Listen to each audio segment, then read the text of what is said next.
My name is Helena Martin. I'm 30 years old, and feel like I'm standing in the middle of my own life watching it slowly coming down. It's strange, isn't it? How you can wake up next to someone every morning, share coffee, talk about bills, kiss them goodnight, and still feel like you're disappearing right there in the same bed. That's what's been gnawing at me for months now. It wasn't always this way. When I met Matt, my husband, 7 years ago, everything felt electric. He made me laugh in a way no one else could. Back then, his hand finding mine under the table at some crowded bar was enough to send a thrill through me. We were messy and in love, spontaneous road trips, too many late-night takeout dinners, kisses in the rain just because we could. Now, I don't remember the last time I felt that rush. We still do all the things couples are supposed to do. We kiss goodbye before work, sit side by side on the couch at night, sometimes even fall asleep tangled together. But somewhere along the line, the warmth faded. The touches feel obligatory now, like motions we've both memorized but can't feel anymore. Just this morning, he leaned down to kiss me before leaving for a meeting. I tilted my face up, lips parting slightly, waiting for that spark that used to be automatic. But his mouth brushed mine quickly, distracted, like he was already halfway out the door in his head. Dekes left me colder than before he touched me. And when he hugged me last night, it felt heavy. Like his arms weren't wrapping around me to hold me close but to anchor me in place. I don't even know if he realized it, but I did. My body stiffened, even as I forced myself to relax into him because that's what a good wife does, right? You let yourself be held even when your own heart feels like a clenched fist. I keep asking myself when it shifted. Maybe it was subtle at first. A missed date night because work got too busy. A weekend where we stayed home instead of going hiking like we used to. His phone always in his hand, my questions answered with absent-minded MMHMS while he scrolled through emails. I told myself this was just what marriage looked like after a few years. People settle. They're fighty jeans. You trade passion for comfort, excitement for stability. That's what everyone says, isn't it? But there's a difference between stability and emptiness. And I feel it now, this quiet, aching emptiness creeping in around the edges of my days. I don't think Matt even notices. Or maybe he does and doesn't know what to do with it either. The worst part. I still love him. That's what makes this so hard to explain. Love isn't gone, but the closeness, the part that made me feel alive inside our marriage, has been fading like old paint on the side of a house. I remember one night in particular when it hit me. We were sitting on the couch watching some show we used to love, one of those series we'd binge together with popcorn and wine back when things were easy. I leaned against him like always, his arm draped casually around my shoulders. But instead of warmth, all I felt was the weight of his arm. Heavy. Solid. Like a coat someone throws on you when you're cold. Practical, not intimate. He didn't look at me. I didn't look at him. The TV flickered, the room glowed blue, and my chest ached with this sharp, hollow realization. Somewhere along the line, I had stopped feeling like his wife and started feeling like just someone who lived beside him. That was the moment. The exact moment I knew something had changed. I work as a marketing coordinator at a mid-sized design firm, the kind of place where creativity and chaos mingle in open-floor offices full of plants, coffee cups, and people glued to their laptops. My boss, Richard, is a kind man but perpetually stressed, always running late, always on calls. His son, Caleb, started working there a few months ago, fresh out of grad school, all confidence and easy charm. I didn't think much of him at first. He was younger, 26 maybe, always joking with the interns, carrying that effortless energy people in their 20s seem to have before life really hits them. But he noticed things. The first time I realized it was after a long meeting where I'd been half distracted, half buried in client notes. As we were leaving, Caleb fell into step beside me and said softly, "You okay? You look tired, I guess." It was such a small thing, but the way he said it, like he actually cared about the answer, caught me off guard. Matt hadn't asked me if I was okay in weeks. Maybe months. So when my car wouldn't start after work one rainy Thursday evening and Caleb offered me a ride home, I didn't hesitate. The rain was coming down in silver sheets, blurring the city lights. Inside his car, it was warm, smelling faintly of leather and his cologne, something woodsy and clean. He turned the music low, not too loud, just a gentle hum under our conversation. We talked about nothing at first. Work. Traffic. How awful the weather was. But somewhere between the red lights and the sound of rain against the windshield, it shifted. He asked about Matt. Not directly, just little things like, "So, your husband, does he work late a lot?" I hesitated. "Yeah. Lately he's been busy." Caleb nodded like he understood more than I was saying. Then, after a pause, he said, "Must get lonely sometimes." The words hung there in the car, soft but heavy. I looked out the window, watching the rain streak down the glass, my chest tightening. "Yeah," I admitted quietly. "It does." There was no judgment in his voice when he said, "I can tell you miss being seen." My heart lurched because it was true, and hearing someone say it out loud felt like a door opening in a locked room inside me. I didn't know what to say, so I didn't say anything. My fingers twisted in my lap, the streetlights flashing across his face as we drove, carving him in gold and shadow. By the time we reached my street, the silence between us wasn't awkward. It was charged. He pulled up in front of my house, turned off the engine, and looked at me for a moment before speaking. "Elena," he said softly, like my name mattered. "I hope this isn't too forward, but I think you deserve more than feeling invisible all the time." My breath caught. It wasn't a confession of love. It wasn't even romantic exactly. But it landed deep, somewhere I hadn't let myself feel in a long time. And that was the moment, sitting in the dark, rain pouring down, mad inside the house completely unaware, when I realized something in me had shifted, too. The days after that car ride felt different. It wasn't like Caleb, and I suddenly started flirting at work or sneaking glances across the room. If anything, we were careful, polite even, just two co-workers who happened to talk sometimes. But beneath that surface, there was something unspoken, a hum of awareness I couldn't ignore. It wasn't attraction, not exactly. It was that he saw me. One afternoon, after a brutal client meeting, he brought me a coffee without asking what I liked. He somehow knew: oat milk, 1 sugar, extra foam. It was a small thing, but when he handed it to me, his fingers brushed mine, and the warmth of the cup felt like the first real warmth I'd held in weeks.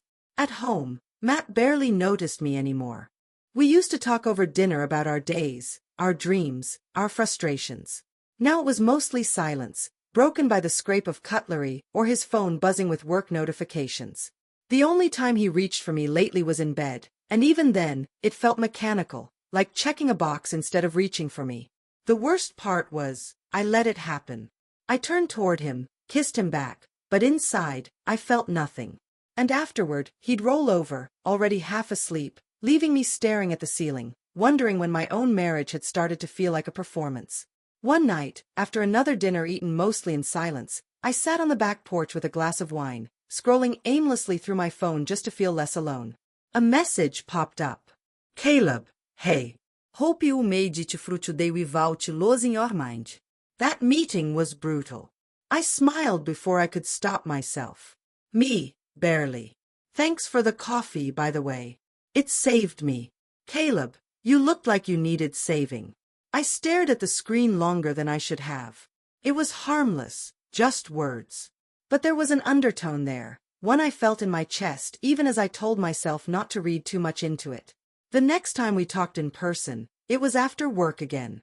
He caught up to me in the parking lot, rain threatening overhead like it always did this time of year. "You need a ride?" he asked, keys dangling from his hand. E hesitated. He knew he should say no. Matt would be home. It would look strange, me pulling up in another man's car twice in 1 week. But then Caleb smiled, not cocky, not pushy. Just warm. Like he actually wanted my company. "Yeah," I said finally. "Thanks." The ride was quiet at first, the rain drumming on the roof. Then, out of nowhere, he said, "You ever feel like you're living someone else's life?" Like you woke up one day and forgot how you got here. His words hit like a punch to the gut because yes, God, yes. I didn't answer right away. My throat felt tight. "All the time," I admitted softly. He glanced at me, then back at the road. "I can tell." The way he said it, gentle, like he'd been paying attention, made my chest ache. Because Matt used to talk to me like that. He used to see me that way. Somewhere along the drive, I realized this wasn't just about Caleb. It was about everything I'd been starving for: connection, tenderness, someone actually looking me in the eye and wanting to know me. And sitting there, listening to the rain and the steady sound of his breathing beside me, I felt the walls I'd been holding up for so long start to crack.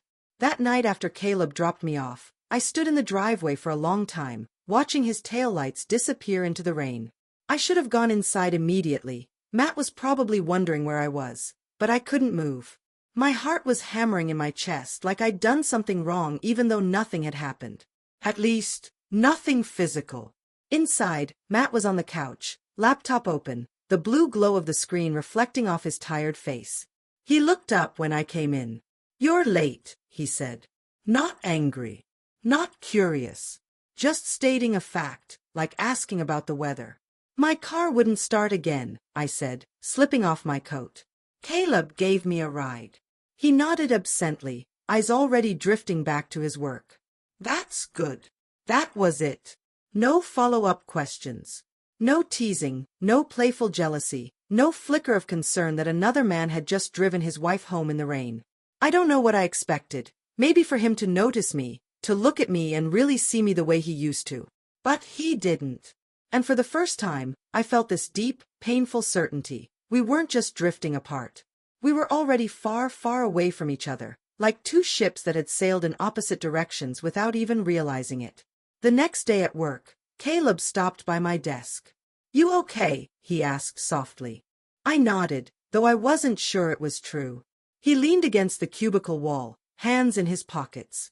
"Listen, I hope I didn't cross a line the other night. I see how tired you look sometimes, and I guess I wish someone was taking better care of you." His words were so simple, so honest, they landed like a weight in my chest. I shook my head. "You didn't cross a line," I said quietly. "But maybe he had. Maybe I had too, by letting him talk to me like this. By not shutting it down even when I knew I should. Because the truth was, I didn't want him to stop." That evening, it happened. My car was still acting up, so Caleb offered me another ride. We drove through the city as the sun dipped low, streaking the sky in pink and gold. The air between us felt heavier than before, thick with everything we hadn't said. Halfway to my house, we hit a red light. Caleb tapped his fingers on the steering wheel, then glanced at me. "Elena," he said softly, almost like he was afraid to speak. "I need to tell you something." My pulse quickened. "Okay." He exhaled, eyes fixed on the road ahead. "I don't know what's going on in your marriage, and it's none of my business. But I can't stop thinking about you. About how you look so sad sometimes, like you're carrying the whole world alone. And I want to be someone who makes you smile again." My breath caught. I opened my mouth to speak, but nothing came out. Because what could I say? That I was married. That this was wrong. That the very thing he was offering, to feel wanted, to feel alive again, was the thing I'd been craving for months? The light turned green, but neither of us moved for a moment. Finally, he pressed the gas, driving on, his confession hanging in the air between us like the thick summer heat. And in that moment, I realized something that terrified me. It wasn't just about Caleb anymore. It was about me, about the part of me that had been slowly dying in the silence of my marriage, and the part that desperately wanted to feel whole again. The night after Caleb's confession, I barely slept. I lay awake beside Matt, his even breathing steady in the dark, my own body stiff and restless under the sheets. His arm was thrown across my waist, heavy and familiar, but it didn't feel like comfort anymore. It felt like history, like muscle memory. I kept replaying Caleb's words in my head. "I want to be someone who makes you smile again." It wasn't even what he said that rattled me most. It was the way he looked at me when he said it, steady, unflinching, like he meant it. Matt used to look at me like that. I realized, with a pang that stole my breath, I couldn't remember the last time my husband had looked at me with that kind of wanting. Not sexual wanting, but soul-deep wanting, like I was someone worth seeing. And maybe that was the problem. Somewhere along the line, we had stopped seeing each other. The next day, I couldn't focus at work. My emails blurred together, my meetings dragged on. Every time I caught a glimpse of Caleb, at the coffee machine, across the conference table, My stomach flipped in this dizzying mix of fear and longing. At lunch, I sat in my car alone, staring at my phone, wondering if he was thinking about me too. Of course he was. Because when I walked out of the building at 5 o'clock, he was leaning against his car, waiting. "Hey," he said softly. "Do you need a ride?" My voice caught before I managed a nod. "Yeah, thanks." The drive was quiet at first. The kind of quiet that hums with everything unsaid. Halfway to my house, I couldn't take it anymore. "Caleb," I said, my voice low, you can't say things like you did the other night. It's complicated." He glanced at me, eyes soft but steady. "I know it is. I'm not trying to make things harder for you. I can't pretend I don't care." Something in me cracked in, a small, sharp sound could almost hear. Because he cared. When was the last time I felt that from Matt? At my house, we sat in the car for a long moment, neither of us moving. "You deserve to be happy, Elena," Caleb said finally, voice quiet but firm. "Even if it's not with me. Even if it's not now. I wanted you to know that." The words hit harder than I expected. Because they weren't a plea. They weren't a seduction. They were truth. And as I walked into my house, Matt on the couch as usual, his eyes barely lifting from his laptop, I felt this wave of grief so strong it nearly knocked me over. Not for Caleb. Not even for what might happen next. But for everything Matt and I had lost without ever saying it out loud. That night, lying awake again beside my husband, I knew I had to make a choice. Not between Caleb and Matt exactly, but between staying numb in the life I'd built, or finding a way back to the part of me that still wanted to feel alive. And for the first time in years, I didn't know which one terrified me more. The next morning, I stared at myself in the bathroom mirror for a long time before work. My reflection looked tired. Older somehow. Like I'd been carrying a weight no one else could see. Matt was already gone for an early meeting. He left a note on the counter. "Dinner tonight?" As if that was enough to stitch us back together. And maybe it should have been. Maybe that's what a good wife would want. Dinner, small talk, the comfort of routine. But my chest felt tight, like I couldn't breathe in this marriage anymore. I wasn't ready to choose Caleb. But I knew I couldn't keep choosing nothing. At work, Caleb barely looked at me all morning. He was giving me space. I could feel it. That quiet restraint only made my heart ache more because he wasn't pressuring me. He wasn't trying to win me. He just wanted me to be happy. By lunchtime, I couldn't take.